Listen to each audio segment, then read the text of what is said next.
Boa noite. O ministro do Supremo, Luiz Roberto Barroso, revoga as 13 prisões temporárias decretadas na Operação Scala. A revogação foi pedida pela Procuradora-Geral da República. Raquel Dodge argumentou que as prisões já cumpriram o objetivo de ouvir os depoimentos e fazer as buscas e apreensões. Hoje a Polícia Federal voltou a ouvir alguns dos investigados na operação que prendeu empresários e aliados de Michel Temer. Entre eles, o ex-ministro da Agricultura, Wagner Rossi. O dono da empresa Rodrimar, Antônio Celso Greco. E o advogado José Yunes, amigo e ex-assessor do presidente. Outro amigo de Temer, o ex-coronel PM Lima Filho, não foi ouvido porque disse que não tem condições físicas e psicológicas de falar.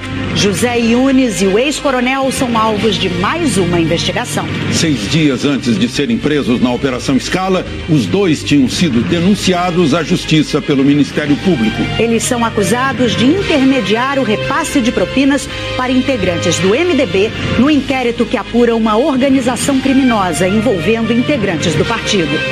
E nossos repórteres mostram como, em 2013, o Congresso começou a discutir benefícios para o setor de portos, que agora é alvo de investigação.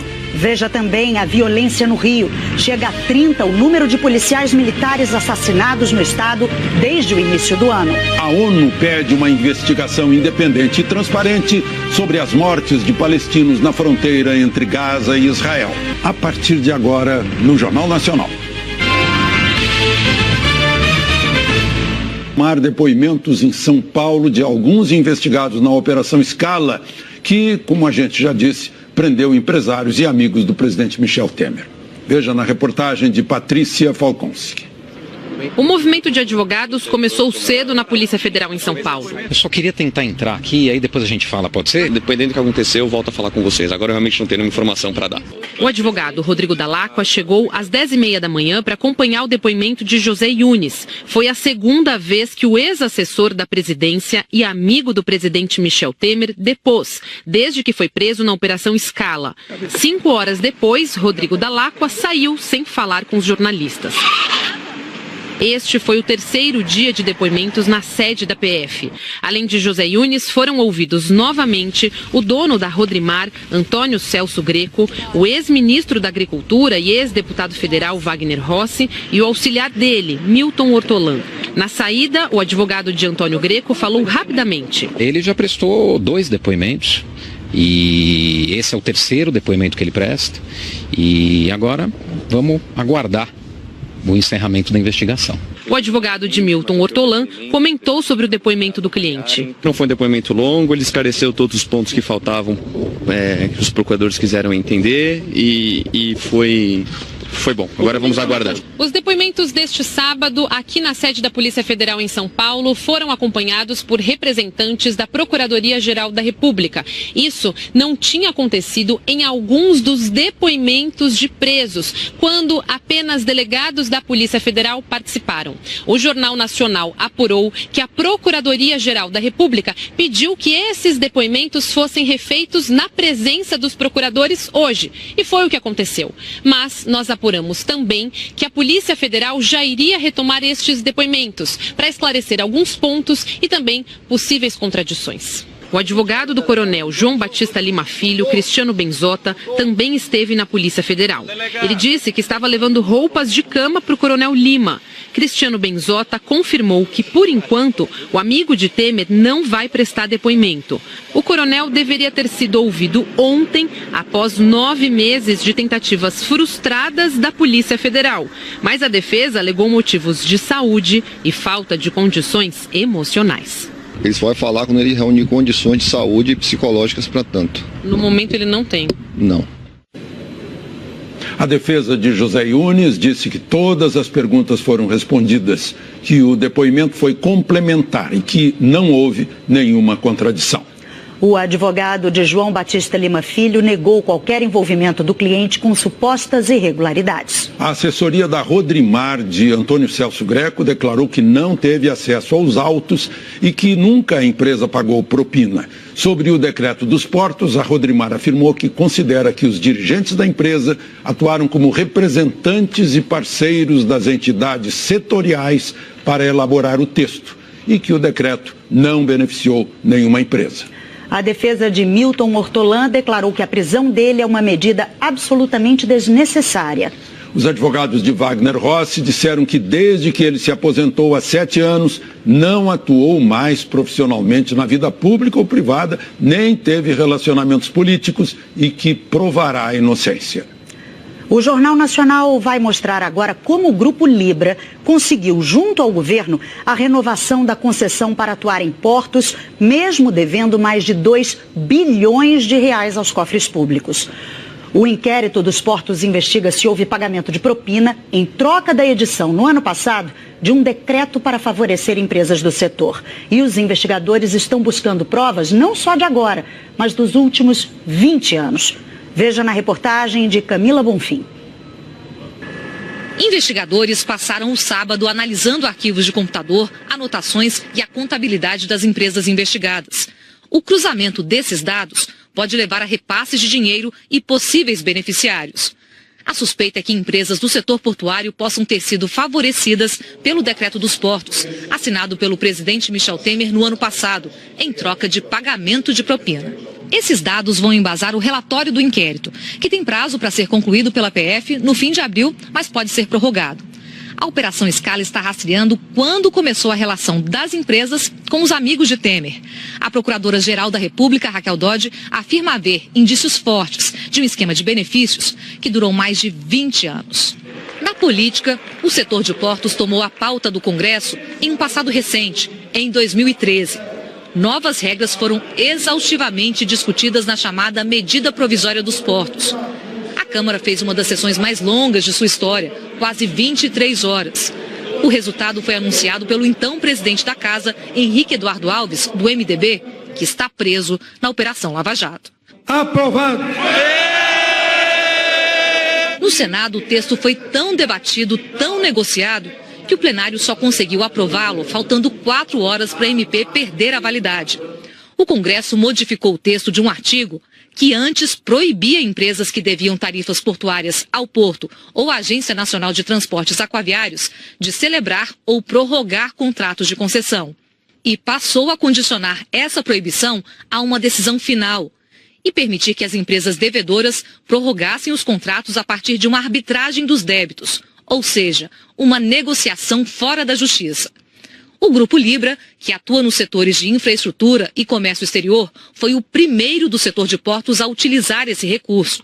Mais do que isso, o Ministério dos Transportes, ao responder questionamentos da TV Globo, confirmou que até hoje somente Libra utilizou a prerrogativa da arbitragem. O Ministério disse que o valor que Libra deve à Codesp, a Companhia Docas do Estado de São Paulo, e quer rediscutir, supera os 2 bilhões de reais. Na delação, o operador do MDB, Lúcio Funaro, já havia dito que essa arbitragem foi uma mudança feita sob medida, com a atuação do ex-deputado Eduardo Cunha, preso desde outubro de 2016, e a pedido do presidente Michel Temer. O operador citou o Grupo Libra. Essa MP foi feita para que é uma reforma do setor portuário e ela ia trazer um grande prejuízo para o Grupo Libra, que é um grupo aliado de Cunha e, por consequência, de Michel Temer, porque é um dos doadores, dos grandes doadores das campanhas do Michel Temer. E o Eduardo me narrou que, na época, o Michel pediu a ele, tem que fazer isso, cuidar disso, para que o negócio não saísse do controle. O Grupo Libra passou a ter acionistas investigados na Operação Scala. Celina Borges Torrealba Capri foi presa na quinta-feira. Rodrigo Borges Torrealba, Ana Carolina Borges Torrealba Afonso e Gonçalo Borges Torrealba tiveram mandados de prisão e estão no exterior. Funaro afirmou que Cunha atuou para mudar o texto que favoreceu a empresa. E o que acontecia? Pela definição dessa MP, o Grupo Libra não ia poder renovar mais as suas concessões portuárias. Por quê? Porque ele tinha vários débitos fiscais inscritos em dívida ativa. E o que o Eduardo Cunha fez? Pôs dentro dessa MP uma cláusula que empresas que possuíam dívida ativa inscrita poderiam renovar seus contratos no setor portuário, desde que ajuizassem a arbitragem para discutir esse débito tributário. A mudança no texto não ocorreu por emenda, por uma inclusão de Cunha. O relator da comissão que analisou a MP à época, senador Eduardo Braga, também do MDB, afirmou que a redação final foi resultado de um acordo de partidos. Por telefone, Braga disse ao Jornal Nacional que não se lembra de quem foi a ideia dessa nova redação, nem mesmo se foi dele. Mas disse que Cunha participou ativamente da construção do acordo que levou à mudança. Cunha conseguiu, na comissão da medida provisória, retirar trechos que poderiam ser desfavoráveis às empresas que deviam tarifas portuárias, caso do Grupo Libra. E na etapa seguinte, na votação no plenário, continuou tentando fazer alterações no artigo que, segundo Funaro, beneficiou o Grupo Libra. A MP virou lei ainda em 2013, mas as regras para que a empresa e o governo tentassem um acordo só saíram em junho de 2015. Menos de 3 meses depois, o Grupo Libra começa a negociação e, no mesmo dia, a empresa consegue a prorrogação da concessão até 2035. O então secretário de Portos, que assinou o acordo, Edinho Araújo, disse à época que foi vantajoso para o poder público e para a empresa. Indicado por Temer para o cargo, Edinho foi ouvido pela Polícia Federal na Operação Scala. A Polícia Federal quer saber por que em 2013, ano de tramitação da medida provisória dos portos, empresários procuraram Michel Temer, na época vice-presidente. Que tipo de pedidos fizeram e quais demandas foram solucionadas. Temer já negou à PF irregularidades e também disse que não pediu para seu então assessor, Rodrigo Rocha Loures, acompanhar questões do setor de portos e pedidos de empresários. O Grupo Libra afirmou que está prestando todos os esclarecimentos à Justiça e que mais informações vão ser dadas depois do acesso integral aos documentos da investigação. A defesa do ex-deputado Eduardo Cunha declarou que Lúcio Funaro é reincidente em delações premiadas sem apresentar provas e que Cunha provará a inocência dele em momento oportuno.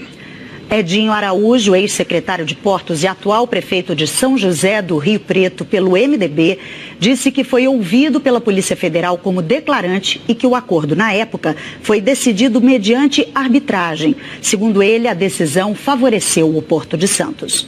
Palácio do Planalto não se manifestou até o momento. Uma semana antes de serem presos na Operação Scala, o advogado José Yunes e o coronel aposentado João Batista Lima Filho foram denunciados pelo Ministério Público em outro caso. Os dois são acusados de intermediar o repasse de propinas para integrantes do MDB. Um dos operadores do partido, o doleiro Lúcio Funaro, também foi denunciado. A ação investiga o chamado quadrilhão do MDB, como antecipou o jornal O Globo. A denúncia faz parte da Operação Greenfield, deflagrada em setembro de 2016 e que investiga desvio de dinheiro de fundos de pensão, bancos públicos e estatais. A Procuradoria da República no Distrito Federal apontou a existência de elementos concretos de que o ex-assessor e amigo do presidente Michel Temer, José Yunes, e o coronel João Batista Lima, também amigo do presidente, atuaram como intermediários numa organização criminosa para receber dinheiro de propina em nome do MDB.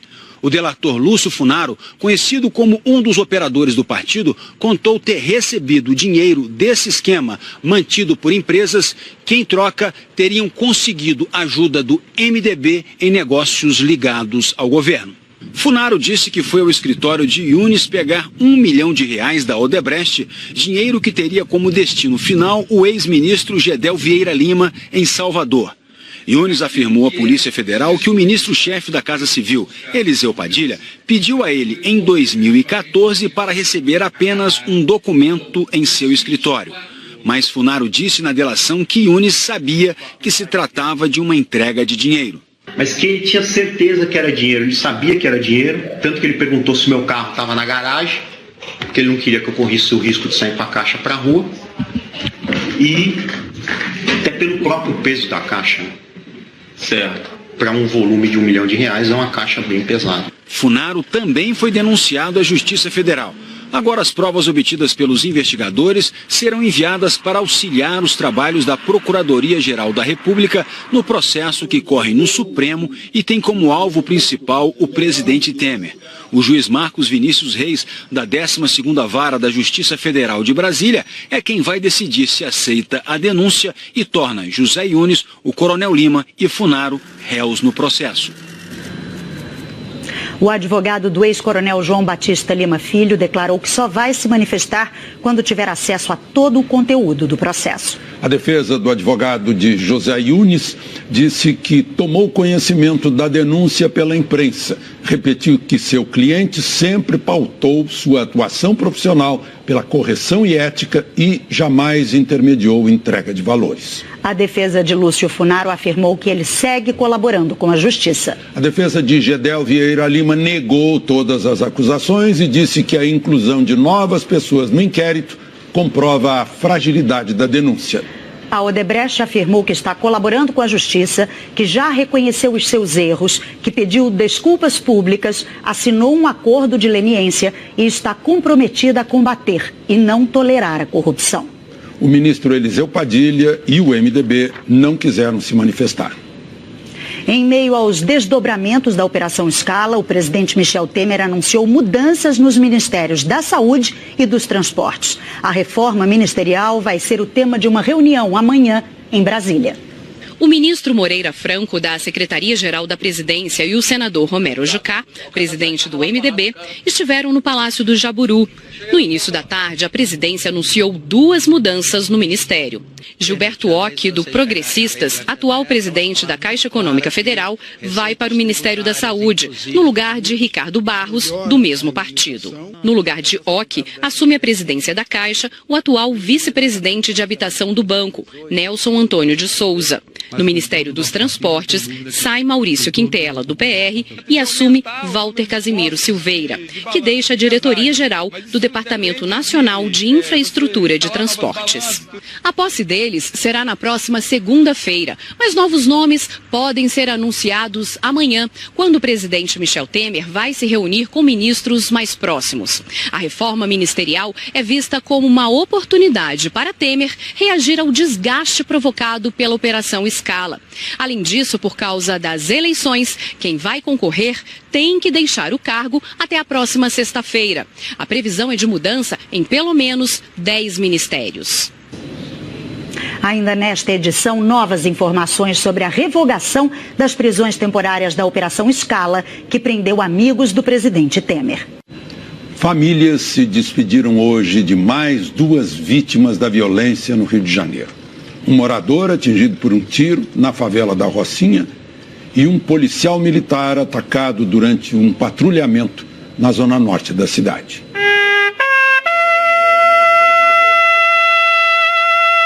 Um cotidiano de violência difícil de aceitar. 30 policiais militares assassinados este ano no Rio. O caso mais recente foi ontem à noite. O cabo Rafael Monteiro, de 30 anos, foi baleado na cabeça durante um patrulhamento na Pavuna, na Zona Norte. Bandidos em motos atacaram o carro da polícia. Rafael morreu a caminho do hospital e os bandidos fugiram. A sociedade brasileira, ela não pode mais compactuar com a banalização da violência. Hoje, nós sepultamos aqui um herói. Em dezembro, Rafael lamentou numa rede social a morte de um colega de farda. Escreveu: "Foi um grande prazer te conhecer e conviver ao seu lado, meu irmão. Por destino e vontade de Deus, você partiu na frente. Em breve estaremos juntos de novo." Desde ontem, outros 3 policiais militares ficaram feridos no estado. Uma das áreas mais críticas da cidade é a Rocinha, que enfrenta uma guerra desde setembro do ano passado. Somente em março, 12 pessoas foram assassinadas na comunidade. A intervenção federal no estado já dura mais de 40 dias. Mas até agora, não foi suficiente para trazer paz aos moradores da favela. Hoje, o choro de uma família por mais uma morte precoce e violenta. O ajudante de pedreiro Davidson Farias de Moura foi baleado na quinta-feira à tarde na varanda de casa com um filho de 6 meses no colo. A família acusa os policiais do batalhão de choque, que faziam um patrulhamento na comunidade. Justiça, que o policial que atirou pague, porque foi policial. Eu estou muito abalada, eu estou sozinha, eu sei que eu tenho todos eles, mas eu me sinto sozinha com meu filho. Por que atiraram? Não sei, ele vai dizer o que? Confundiu meu filho com uma arma? A divisão de homicídios está investigando o caso. O local onde Davidson estava quando foi atingido passou por uma perícia. Mas a polícia militar disse que não viu necessidade de recolher as armas usadas pelo batalhão de choque, porque os PMs negaram que tenham disparado. A família diz que o rapaz não tinha envolvimento com crime e cobra a perícia das armas dos PMs. Porque a gente quer isso, justiça, que as armas dele sejam recolhidas. Ele estava com arma de mira. Ontem, o espetáculo da encenação da Paixão de Cristo na Rocinha virou um ato contra a violência. Meu filho não era bandido! A comunidade vive os 6 meses mais violentos desde o início de 2014, quando os crimes começaram a ser contabilizados na delegacia da Rocinha. Foram 91 assassinatos nesses 4 anos. 60% das mortes ocorreram de setembro para cá. Tivemos acesso a números da Secretaria de Segurança sobre a violência do Estado em fevereiro. A intervenção começou no dia 16. Naquele mês, os homicídios dolosos, com intenção de matar, tiveram queda de 13% na comparação com o ano passado. As mortes em confronto com a polícia, os chamados autos de resistência, subiram 17%. E os roubos de carros aumentaram 12%. Para este antropólogo, é preciso dar respostas urgentes no combate ao crime com mais transparência à sociedade. Os recursos são parcos, o tempo é curto e a população está ansiosa, está amedrontada e ansiosa. Tínhamos 10 meses, agora temos pouco menos de 9 meses. Hoje, o secretário de Segurança não deu entrevista. Durante a semana, o general Richard Nunes disse que já há um plano de inteligência pronto e que novas ações devem começar em abril com a união das polícias. Nos Estados Unidos, hoje, centenas de pessoas protestaram pelo 5º dia seguido nas ruas de Sacramento, na Califórnia. Os manifestantes pedem justiça para o jovem negro Stephon Clark, que foi morto no quintal da casa da avó. O jovem, de 22 anos, estava segurando um celular quando foi morto por policiais na semana passada. Uma autópsia independente revelou que ele levou 8 tiros, 6 deles nas costas. Segundo o advogado da família, essa autópsia desmente a versão dos policiais. Eles disseram que atiraram porque acharam que Clark estava armado e assumiu uma postura ameaçadora. A ONU pediu uma investigação independente e transparente sobre a onda de violência que já deixou 16 mortos e centenas de feridos na fronteira entre Gaza e Israel. Os funerais levaram milhares de pessoas às ruas e o luto se misturou a protestos e a mais violência nos territórios palestinos. Na faixa de Gaza, manifestantes voltaram a se aproximar da fronteira com Israel. Os soldados israelenses novamente atiraram. Autoridades de saúde da Palestina informaram que pelo menos 70 pessoas foram feridas hoje.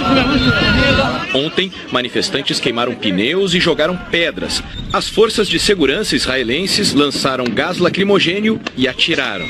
16 palestinos morreram e 750 foram feridos pelos disparos.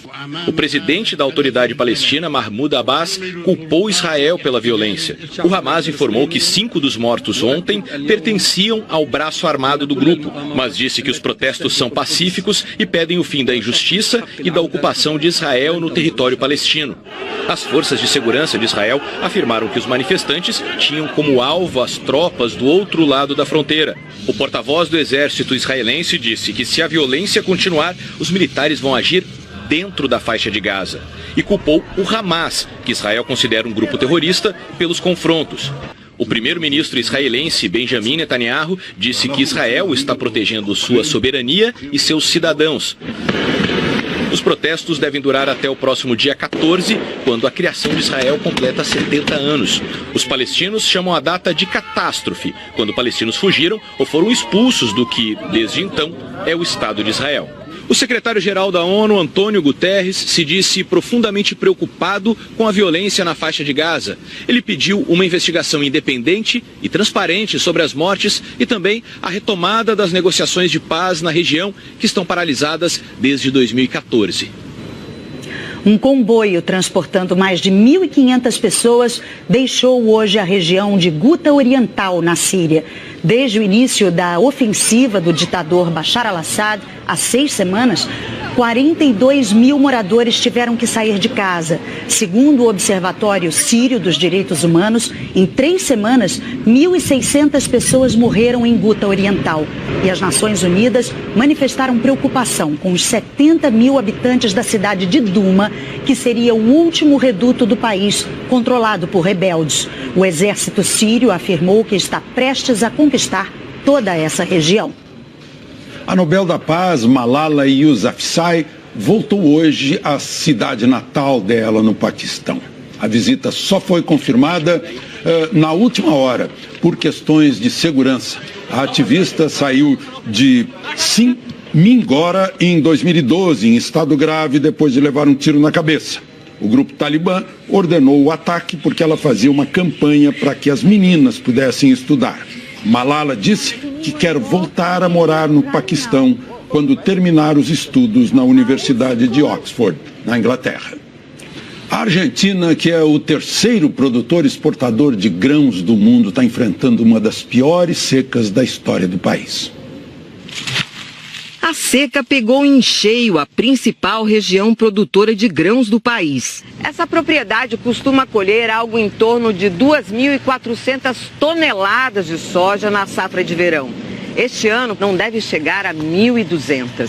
Outra foi tão extremo. O agricultor Daniel Berdini mostra que a falta de chuva fez a soja secar antes de produzir. O vizinho, Gustavo Melon, vai abandonar a roça de milho.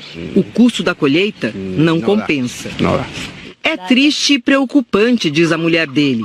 Há contas para pagar e nada para colher. Há coisas para pagar e... Em Buenos Aires, o secretário nacional de Agropecuária, Guillermo Bernaldo, lamenta o prejuízo, porque assim como no Brasil, uma quebra na safra afeta toda a economia do país. Todo um movimento econômico que se vai frenar.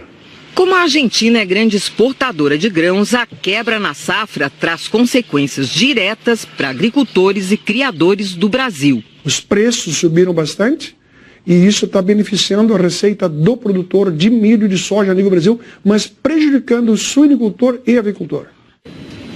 A reportagem completa sobre a seca na Argentina você vê amanhã no Globo Rural, às 8h30 da manhã, no horário de Brasília. Bom, e agora a gente vai para a previsão do tempo com a Jaqueline Brasil. Oi, Jaqueline, boa noite. Nos últimos dias, muitos temporais por aí, pelo Brasil inteiro. Qual é a previsão para o domingo de Páscoa?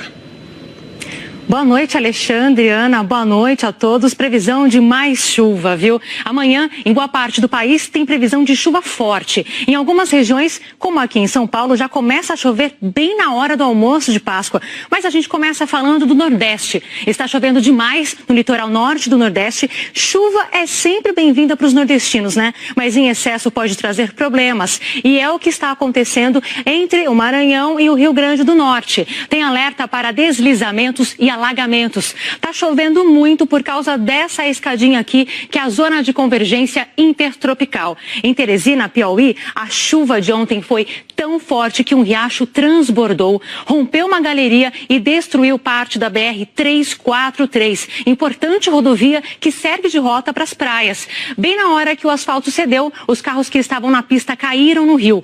4 pessoas, entre elas um bebê, ficaram feridas, mas passam bem e a rodovia ainda continua interditada. Teresina fecha o mês de março com mais chuva do que a média para o mês e tem mais previsão, pode chover mais, tá? Por outro lado, a chuva que caiu em Minas Gerais em quase todo o mês de março trouxe uma boa notícia. Choveu o dobro normal aí para o mês. Essa chuva aumentou o nível do reservatório de Furnas. O resultado é que a bandeira tarifária continua verde e não teremos cobrança extra na conta de luz em abril. Bom para o nosso bolso, né, Alexandre, Ana? Pois é, até agora você só falou em chuva, né? Em algum lugar não vai chover.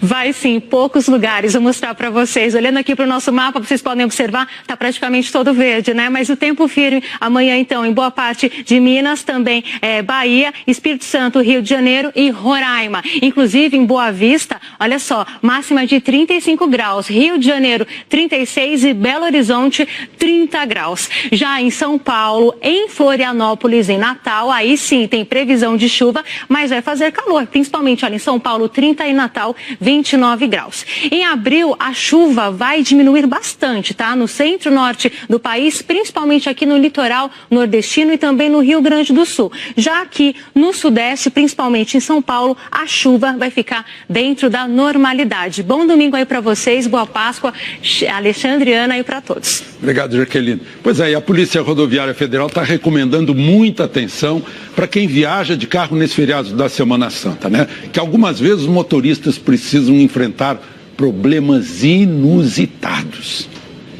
Uma família de Patinhos na hora e no lugar errados. O que parecia só uma voltinha criou um transtorno e tanto para os motoristas que passavam pela rodovia Anhanguera. O tráfego teve que ser interrompido. Estes dois cães também saíram para passear num lugar muito perigoso. Este outro flagrante mostra um cachorrinho que escapou de um carro parado no acostamento.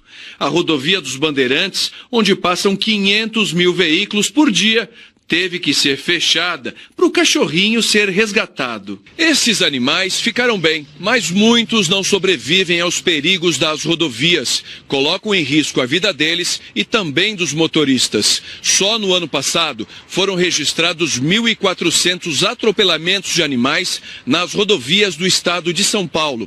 Este ano já são 260. Perigo também nas estradas de Mato Grosso do Sul.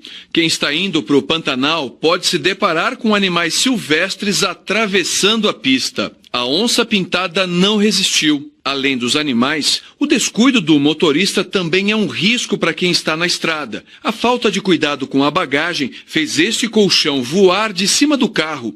Outros objetos também ficaram pelo caminho. Aqui um flagrante de imprudência. Um caminhão descarrega entulho no acostamento.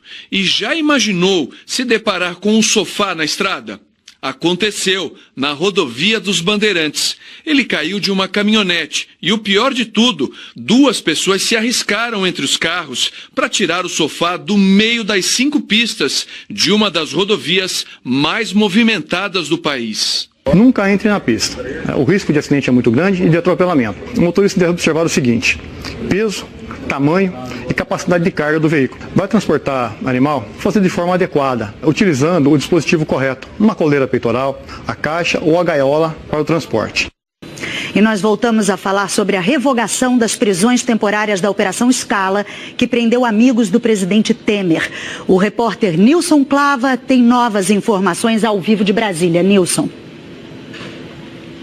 Boa noite, mais uma vez, Ana, Alexandre, a todos que nos acompanham. Olha, Ana, agora o ministro Luiz Roberto Barroso comunica à Procuradoria-Geral da República e à Polícia Federal dessa decisão de revogar essas prisões temporárias. E aí serão expedidos aqueles alvarás de soltura. Assim que chegarem, a Polícia Federal começa a soltar imediatamente os presos. Como a PF tem toda uma divisão especial para casos como esse, não deve ser um processo demorado, deve sim ser um processo rápido. Lembrando aqui que o ministro Barroso tomou essa decisão agora à noite, decidiu acolher o pedido da Procuradoria-Geral da República usando exatamente os mesmos argumentos de que essas prisões temporárias já alcançaram os seus objetivos, que foram, primeiro, ouvir todos os presos, inclusive todos os presos dessa Operação Scala, e segundo, também cumprir aqueles mandados de busca e apreensão. Esses foram os argumentos utilizados pelo ministro Luiz Roberto Barroso, lembrando que essas prisões temporárias teriam a duração de 5 dias, ou seja, terminariam na próxima segunda-feira, só que agora o ministro Barroso tomou essa decisão, elas terminam antes. Vamos agora ao vivo a São Paulo com o repórter César Menezes, que está na sede da Polícia Federal na cidade. Nilson, chegou neste momento o advogado de José Yunes, que também é advogado e amigo do presidente Temer, ele acabou de chegar aqui, falou rapidamente com a imprensa e já vai entrar aqui na sede da Polícia Federal. Fica a expectativa da chegada do alvará de soltura, que ainda não foi expedido nem aqui para São Paulo, nem para o Rio de Janeiro, onde também há presos da Operação Scala. Quando esse documento chegar, o procedimento é rápido. A Polícia Federal tem algumas equipes que ficam de plantão exatamente para essas eventualidades de solturas que acontecem fora do horário normal de expediente. Com o alvará de soltura, os presos saem, por exemplo, aqui da sede da Polícia Federal em São Paulo, vão para o Instituto Médico Legal fazer o exame de corpo de delito, tudo isso na presença dos advogados, e aí sim são liberados. Fica também a expectativa da chegada dos advogados dos outros presos. Chegaram advogados de 3, faltam 6. Eles estavam todos aqui durante a tarde para acompanhar os depoimentos, mas saíram às 6, portanto, antes da notícia da revogação das prisões ter sido divulgada. Ana Luísa e Alexandre. Mais uma vez, obrigado, César, Nilson. O Jornal Nacional está terminando, mas o jornalismo da Globo vai continuar acompanhando os desdobramentos da Operação Scala e a revogação das prisões temporárias. Amanhã, domingo de Páscoa, aproveite a Páscoa com sua família e seus amigos. Uma ótima noite para você e um bom domingo de Páscoa. Este foi o terceiro dia de depoimentos na sede da PF. Além de José Yunes, foram ouvidos novamente o dono da Rodrimar, Antônio Celso Greco, o ex-ministro da Agricultura e ex-deputado federal Wagner Rossi e o auxiliar dele, Milton Ortolan. Na saída, o advogado de Antônio Greco falou rapidamente. Ele já prestou 2 depoimentos. E esse é o terceiro depoimento que ele presta. E agora vamos aguardar o encerramento da investigação. O advogado de Milton Ortolan comentou sobre o depoimento do cliente. Não foi um depoimento longo, ele esclareceu todos os pontos que faltavam, que os procuradores quiseram entender, e foi bom. Agora vamos aguardar. Os depoimentos deste sábado, aqui na sede da Polícia Federal em São Paulo, foram acompanhados por representantes da Procuradoria-Geral da República. Isso não tinha acontecido em alguns dos depoimentos de presos, quando apenas delegados da Polícia Federal participaram. O Jornal Nacional apurou que a Procuradoria-Geral da República pediu que esses depoimentos fossem refeitos na presença dos procuradores hoje. E foi o que aconteceu. Mas nós apuramos também que a Polícia Federal já iria retomar estes depoimentos para esclarecer alguns pontos e também possíveis contradições. O advogado do coronel João Batista Lima Filho, Cristiano Benzota, também esteve na Polícia Federal. Ele disse que estava levando roupas de cama para o coronel Lima. Cristiano Benzota confirmou que, por enquanto, o amigo de Temer não vai prestar depoimento. O coronel deveria ter sido ouvido ontem, após 9 meses de tentativas frustradas da Polícia Federal. Mas a defesa alegou motivos de saúde e falta de condições emocionais. Ele só vai falar quando ele reunir condições de saúde e psicológicas para tanto. No momento ele não tem. Não. A defesa de José Yunes disse que todas as perguntas foram respondidas, que o depoimento foi complementar e que não houve nenhuma contradição. O advogado de João Batista Lima Filho negou qualquer envolvimento do cliente com supostas irregularidades. A assessoria da Rodrimar, de Antônio Celso Greco, declarou que não teve acesso aos autos e que nunca a empresa pagou propina. Sobre o decreto dos portos, a Rodrimar afirmou que considera que os dirigentes da empresa atuaram como representantes e parceiros das entidades setoriais para elaborar o texto e que o decreto não beneficiou nenhuma empresa. A defesa de Milton Ortolan declarou que a prisão dele é uma medida absolutamente desnecessária. Os advogados de Wagner Rossi disseram que desde que ele se aposentou há 7 anos, não atuou mais profissionalmente na vida pública ou privada, nem teve relacionamentos políticos e que provará a inocência. O Jornal Nacional vai mostrar agora como o Grupo Libra conseguiu. Nos Estados Unidos, hoje, centenas de pessoas protestaram pelo 5º dia seguido nas ruas de Sacramento, na Califórnia. Os manifestantes pedem justiça para o jovem negro Stephen Clark, que foi morto no quintal da casa da avó. O jovem, de 22 anos, estava segurando um celular quando foi morto por policiais na semana passada. Uma autópsia independente revelou que ele levou 8 tiros, 6 deles nas costas. Segundo o advogado da família, essa autópsia desmente a versão dos policiais. Eles disseram que atiraram porque acharam que Clark estava armado e assumiu uma postura ameaçadora. A ONU pediu uma investigação independente e transparente sobre a onda de violência que já deixou 16 mortos e centenas de feridos na fronteira entre Gaza e Israel. Os funerais levaram milhares de pessoas às ruas e o luto se misturou a protestos e a mais violência nos territórios palestinos. Na faixa de Gaza, manifestantes voltaram a se aproximar da fronteira com Israel. Os soldados israelenses novamente atiraram. Autoridades de saúde da Palestina informaram que pelo menos 70 pessoas foram feridas hoje. Ontem, manifestantes queimaram pneus e jogaram pedras. As forças de segurança israelenses lançaram gás lacrimogênio e atiraram. 16 palestinos morreram e 750 foram feridos pelos disparos. O presidente da autoridade palestina, Mahmoud Abbas, culpou Israel pela violência. O Hamas informou que 5 dos mortos ontem pertenciam ao braço armado do grupo, mas disse que os protestos são pacíficos e pedem o fim da injustiça e da ocupação de Israel no território palestino. As forças de segurança de Israel afirmaram que os manifestantes tinham como alvo as tropas do outro lado da fronteira. O porta-voz do exército israelense disse que se a violência continuar, os militares vão agir dentro da faixa de Gaza e culpou o Hamas, que Israel considera um grupo terrorista, pelos confrontos. O primeiro-ministro israelense Benjamin Netanyahu disse que Israel está protegendo sua soberania e seus cidadãos. Os protestos devem durar até o próximo dia 14, quando a criação de Israel completa 70 anos. Os palestinos chamam a data de catástrofe, quando palestinos fugiram ou foram expulsos do que, desde então, é o Estado de Israel.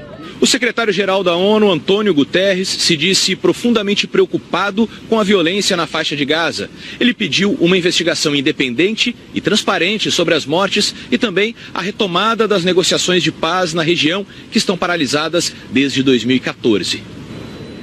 Um comboio transportando mais de 1.500 pessoas deixou hoje a região de Guta Oriental, na Síria. Desde o início da ofensiva do ditador Bashar al-Assad, há 6 semanas, 42 mil moradores e o ex-coronel são alvos de mais uma investigação. 6 dias antes de serem presos na Operação Scala, os dois tinham sido denunciados à Justiça pelo Ministério Público. Eles são acusados de intermediar o repasse de propinas para integrantes do MDB no inquérito que apura uma organização criminosa envolvendo integrantes do partido. E nossos repórteres mostram como, em 2013, o Congresso começou a discutir benefícios para o setor de portos, que agora é alvo de investigação. Veja também a violência no Rio. Chega a 30 o número de policiais militares assassinados no estado desde o início do ano. A ONU pede uma investigação independente e transparente sobre as mortes de palestinos na fronteira entre Gaza e Israel. A partir de agora, no Jornal Nacional. Depoimentos em São Paulo de alguns investigados na Operação Scala, que, como a gente já disse, prendeu empresários e amigos do presidente Michel Temer. Veja na reportagem de Patrícia Falkonski. O movimento de advogados começou cedo na Polícia Federal em São Paulo. Eu só queria tentar entrar aqui e aí depois a gente fala, pode ser? Dependendo do que acontecer, eu volto a falar com vocês. Agora eu realmente não tenho nenhuma informação para dar. O advogado Rodrigo Dall'Acqua chegou às 10h30 da manhã para acompanhar o depoimento de José Yunes. Foi a segunda vez que o ex-assessor da presidência e amigo do presidente Michel Temer depôs, desde que foi preso na Operação Scala. 5 horas depois, Rodrigo Dall'Acqua saiu sem falar com os jornalistas. Este foi o 3º dia de depoimentos na sede da PF. Além de José Yunes, foram ouvidos novamente o dono da Rodrimar, Antônio Celso Greco, o ex-ministro da Agricultura e ex-deputado federal Wagner Rossi e o auxiliar dele, Milton Ortolan. Na saída, o advogado de Antônio Greco falou rapidamente. Ele já prestou 2 depoimentos. E esse é o 3º depoimento que ele presta. E agora vamos aguardar o encerramento da investigação. O advogado de Milton Ortolan comentou sobre o depoimento do cliente. Não foi um depoimento longo, ele esclareceu todos os pontos que faltavam, que os procuradores quiseram entender e foi Foi bom, agora vamos aguardar. Os depoimentos deste sábado, aqui na sede da Polícia Federal em São Paulo, foram acompanhados por representantes da Procuradoria-Geral da República. Isso não tinha acontecido em alguns dos depoimentos de presos, quando apenas delegados da Polícia Federal participaram. O Jornal Nacional apurou que a Procuradoria-Geral da República pediu que esses depoimentos fossem refeitos na presença dos procuradores hoje. E foi o que aconteceu. Mas nós apuramos também que a Polícia Federal já iria retomar estes depoimentos para esclarecer alguns pontos e também possíveis contradições. O advogado do coronel João Batista Lima Filho, Cristiano Benzota, policiais do batalhão de choque que faziam um patrulhamento na comunidade. Justiça, que o policial que atirou pague, porque foi policial. Eu estou muito abalada, eu estou sozinha, eu sei que eu tenho todos eles, mas eu me sinto sozinha com meu filho. Por que atiraram? Não sei, ele vai dizer o que? Confundiu meu filho com uma arma? A divisão de homicídios está investigando o caso. O local onde Davidson estava quando foi atingido passou por uma perícia. Mas a polícia militar disse que não viu necessidade de recolher as armas usadas pelo batalhão de choque, porque os PMs negaram que tenham disparado. A família diz que o rapaz não tinha envolvimento com o crime e cobra a perícia das armas dos PMs. Porque a gente quer isso, justiça, que as armas dele sejam recolhidas. Ele estava com arma de mira. Ontem, o espetáculo da encenação da Paixão de Cristo na Rocinha virou um ato contra a violência. Meu filho não era bandido! A comunidade vive os 6 meses mais violentos desde o início de 2014, quando os crimes começaram a ser contabilizados na delegacia da Rocinha. Foram 91 assassinatos nesses 4 anos. 60% das mortes ocorreram de setembro para cá. Tivemos acesso a números da Secretaria de Segurança sobre a violência do Estado em fevereiro. A intervenção começou no dia 16. Naquele mês, os homicídios dolosos, com intenção de matar, tiveram queda de 13% na comparação com o ano passado. As mortes em confronto com a polícia, os chamados autos de resistência, subiram 17%. E os roubos de carros aumentaram 12%. Para este antropólogo, é preciso dar respostas urgentes no combate ao crime com mais transparência à sociedade. Os recursos são parcos, o tempo é curto e a população está ansiosa, está amedrontada e ansiosa. Tínhamos 10 meses, agora temos pouco menos de 9 meses. Hoje, o secretário de Segurança não deu entrevista. Durante a semana, o general Richard Nunes disse que já há um plano de inteligência pronto e que novas ações devem começar em abril com a união das polícias. Nos Estados Unidos, hoje, centenas de pessoas protestaram pelo 5º dia seguido nas ruas de Sacramento, na Califórnia. Os manifestantes pedem justiça para o jovem negro Stephon Clark, que foi morto no quintal da casa da avó. O jovem, de 22 anos, estava segurando um celular quando foi morto por policiais na semana passada. Uma autópsia independente revelou que ele levou 8 tiros, 6 deles nas costas. Segundo o advogado da família, essa autópsia desmente a versão dos policiais. Eles disseram que atiraram porque acharam que Clark estava armado e assumiu uma postura ameaçadora. A ONU pediu uma investigação independente e transparente sobre a onda de violência que já deixou. Investigadores passaram o sábado analisando arquivos de computador, anotações e a contabilidade das empresas investigadas. O cruzamento desses dados pode levar a repasses de dinheiro e possíveis beneficiários. A suspeita é que empresas do setor portuário possam ter sido favorecidas pelo Decreto dos Portos, assinado pelo presidente Michel Temer no ano passado, em troca de pagamento de propina. Esses dados vão embasar o relatório do inquérito, que tem prazo para ser concluído pela PF no fim de abril, mas pode ser prorrogado. A Operação Scala está rastreando quando começou a relação das empresas com os amigos de Temer.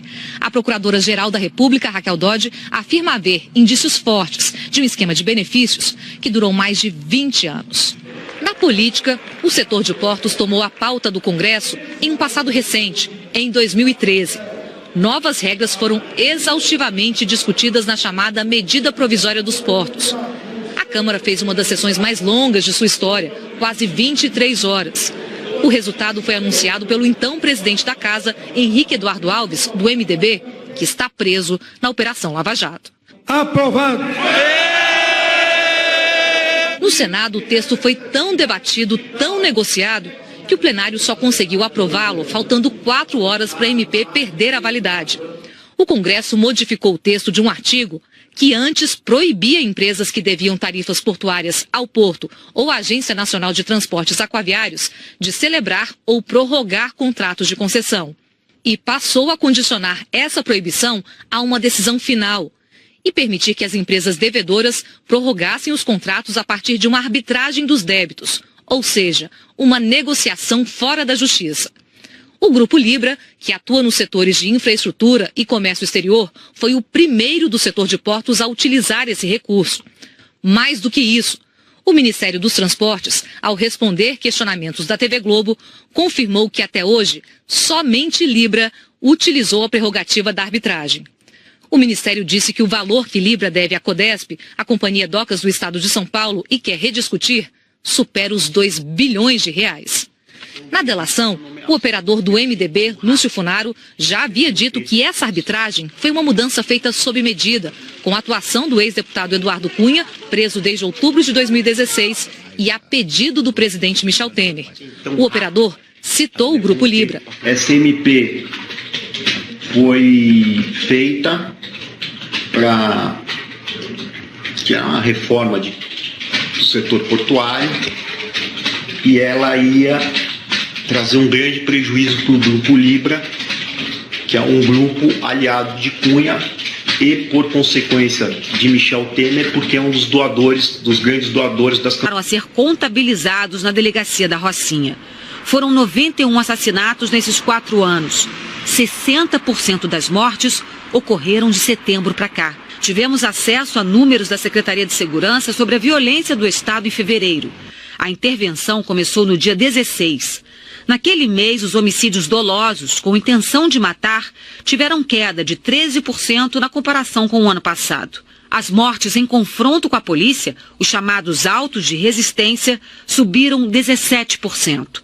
E os roubos de carros aumentaram 12%. Para este antropólogo, é preciso dar respostas urgentes no combate ao crime com mais transparência à sociedade. Os recursos são parcos, o tempo é curto e a população está ansiosa, está amedrontada e ansiosa. Tínhamos 10 meses, agora temos pouco menos de 9 meses. Hoje, o secretário de Segurança não deu entrevista. Durante a semana, o general Richard Nunes disse que já há um plano de inteligência pronto e que novas ações devem começar em abril com a união das polícias. Nos Estados Unidos, hoje, centenas de pessoas protestaram pelo 5º dia seguido nas ruas de Sacramento, na Califórnia. Os manifestantes pedem justiça para o jovem negro Stephon Clark, que foi morto no quintal da casa da avó. O jovem, de 22 anos, estava segurando um celular quando foi morto por policiais na semana passada. Uma autópsia independente revelou que ele levou 8 tiros, 6 deles nas costas. Segundo o advogado da família, essa autópsia desmente a versão dos policiais. Eles disseram que atiraram porque acharam que Clark estava armado e assumiu uma postura ameaçadora. A ONU pediu uma investigação independente e transparente sobre a onda de violência que já deixou 16 mortos e centenas de feridos na fronteira entre Gaza e Israel. Os funerais levaram milhares de pessoas às ruas e o luto se misturou a protestos e a mais violência nos territórios palestinos. Na faixa de Gaza, manifestantes voltaram a se aproximar da fronteira com Israel. Os soldados israelenses novamente atiraram. Autoridades de saúde da Palestina informaram que pelo menos 70 pessoas foram feridas hoje. Ontem, manifestantes queimaram pneus e jogaram pedras. As forças de segurança israelenses lançaram gás lacrimogênio e atiraram. 16 palestinos morreram e 750 foram feridos pelos disparos. O presidente da autoridade palestina, Mahmoud Abbas, culpou Israel pela violência. O Hamas informou que 5 dos mortos ontem pertenciam ao braço armado do grupo, mas disse que os protestos são pacíficos e pedem o fim da injustiça e da ocupação de Israel no território palestino. As forças de segurança de Israel afirmaram que os manifestantes tinham como a violência. A comunidade vive os 6 meses mais violentos desde o início de 2014, quando os crimes começaram a ser contabilizados na delegacia da Rocinha. Foram 91 assassinatos nesses 4 anos. 60% das mortes ocorreram de setembro para cá. Tivemos acesso a números da Secretaria de Segurança sobre a violência do Estado em fevereiro. A intervenção começou no dia 16. Naquele mês, os homicídios dolosos, com intenção de matar, tiveram queda de 13% na comparação com o ano passado. As mortes em confronto com a polícia, os chamados autos de resistência, subiram 17%. E os roubos de carros aumentaram 12%. Para este antropólogo, é preciso dar respostas urgentes no combate ao crime com mais transparência à sociedade. Os recursos são parcos, o tempo é curto e a população está ansiosa, está amedrontada e ansiosa. Tínhamos 10 meses, agora temos pouco menos de 9 meses. Hoje, o secretário de Segurança não deu entrevista. Durante a semana, o general Richard Nunes disse que já há um plano de inteligência pronto e que novas ações devem começar em abril com a união das polícias. Nos Estados Unidos, hoje, centenas de pessoas protestaram pelo 5º dia seguido nas ruas de Sacramento, na Califórnia. Os manifestantes pedem justiça para o jovem negro Stephon Clark, que foi morto no quintal da casa da avó. O jovem, de 22 anos, estava segurando um celular quando foi morto por policiais na semana passada. Uma autópsia independente revelou que ele levou 8 tiros, 6 deles nas costas. Segundo o advogado da família, essa autópsia desmente a versão dos policiais. Eles disseram que atiraram porque acharam que Clark estava armado e assumiu uma postura ameaçadora. A ONU pediu uma investigação independente e transparente sobre a onda de violência que já deixou 16 mortos e centenas de feridos na fronteira entre Gaza e Israel. Os funerais levaram milhares de pessoas às ruas e o luto se misturou a protestos e a mais violência nos territórios palestinos. Na faixa de Gaza, manifestantes voltaram a se aproximar da fronteira com Israel. Os soldados israelenses novamente atiraram. Autoridades de saúde da Palestina informaram que pelo menos 70 pessoas foram feridas hoje. Ontem, manifestantes queimaram pneus e jogaram pedras. As forças de segurança israelenses lançaram gás lacrimogênio e atiraram. 16 palestinos morreram e 750 foram feridos pelos disparos. O presidente da autoridade palestina, Mahmoud Abbas, culpou Israel pela violência. O Hamas informou que 5 dos mortos ontem pertenciam ao braço armado do grupo, mas disse que os amanhã em Brasília. O ministro Moreira Franco, da Secretaria-Geral da Presidência, e o senador Romero Jucá, presidente do MDB, estiveram no Palácio do Jaburu. No início da tarde, a presidência anunciou 2 mudanças no ministério. Gilberto Ock, do Progressistas, atual presidente da Caixa Econômica Federal, vai para o Ministério da Saúde, no lugar de Ricardo Barros, do mesmo partido. No lugar de Ock, assume a presidência da Caixa o atual vice-presidente de habitação do banco, Nelson Antônio de Souza.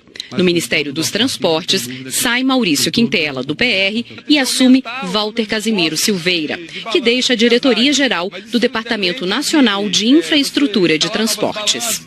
A posse deles será na próxima segunda-feira, mas novos nomes podem ser anunciados amanhã, quando o presidente Michel Temer vai se reunir com ministros mais próximos. A reforma ministerial é vista como uma oportunidade para Temer reagir ao desgaste provocado pela Operação Scala. Além disso, por causa das eleições, quem vai concorrer tem que deixar o cargo até a próxima sexta-feira. A previsão é de mudança em pelo menos 10 ministérios. Ainda nesta edição, novas informações sobre a revogação das prisões temporárias da Operação Scala, que prendeu amigos do presidente Temer. Famílias se despediram hoje de mais 2 vítimas da violência no Rio de Janeiro. Um morador atingido por um tiro na favela da Rocinha e um policial militar atacado durante um patrulhamento na zona norte da cidade.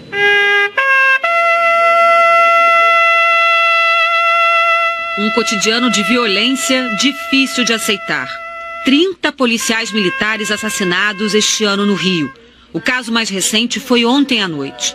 O cabo Rafael Monteiro, de 30 anos, foi baleado na cabeça durante um patrulhamento na Pavuna, na Zona Norte. Bandidos em motos atacaram o carro da polícia. Rafael morreu a caminho do hospital e os bandidos fugiram.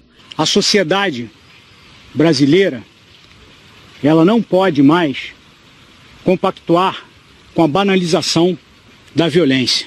Hoje, nós sepultamos aqui um herói. Em dezembro, Rafael lamentou numa rede social a morte de um colega de farda. Escreveu: "Foi um grande prazer te conhecer e conviver ao seu lado, meu irmão. Por destino e vontade de Deus, você partiu na frente. Em breve estaremos juntos de novo." Desde ontem, outros 3 policiais militares ficaram feridos no estado. Uma das áreas mais críticas da cidade é a Rocinha, que enfrenta uma guerra desde setembro do ano passado. Somente em março, 12 pessoas foram assassinadas na comunidade. A intervenção federal no estado já dura mais de 40 dias.